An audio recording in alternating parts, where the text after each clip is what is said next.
சத்குரு. சுப காரியங்கள் உங்களோட ராசிக்கு ஏற்ற மாதிரி நீங்கள் காரியங்கள் செய்யணும். எக்ஸாம்பிளுக்கு உங்கள் ராசி ஏதோ அந்த ராசியை பார்த்து 4ஆம் இடத்துல, உங்கள் ராசிலேருந்து 4ஆம் இடத்துல, 6ஆம் இடத்துல, 8ஆம் இடத்துல, 12ஆம் இடத்துல, இந்த மாதிரி இடத்துங்களில் சந்திரன் பகவான் சஞ்சாரிக்கும் போது எந்த சுப காரியமும் செய்யக்கூடாது. பர்சனலாக உங்களோட ஜாதகத்தில் சப்போஸ் நீங்கள் சுப காரியங்கள் அந்த நேரத்தில் செய்கிறீங்கன்னா விக்னங்கள் வரும், பிரச்சனைகள் வரும், தொல்லைகள் வரும்.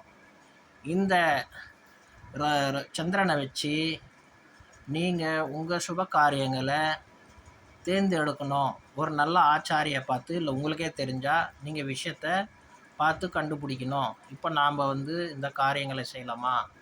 திருப்பியும் சொல்கிறேன், உங்கள் ராசிலேருந்து 4ஆவது இடம், 6ஆவது இடம், 8ஆவது இடம், 12ஆவது இடம், இந்த மாதிரி இடத்துல சந்திரன் சஞ்சாரிக்கும் போது எந்த சுப காரியமும் நீங்கள் செய்யக்கூடாது. உங்கள் வீட்டில் கல்யாணமும் செய்யக்கூடாது, நல்ல விஷயங்களும் செய்யக்கூடாது, எங்கேயும் யாத்திரை செய்யக்கூடாது, குடுக்கல் வாங்கல் பண்ணக்கூடாது, கிரக பிரவேசம் செய்யக்கூடாது, யாருக்கிட்டேயும் வாத விவாதங்கள் பண்ணக்கூடாது.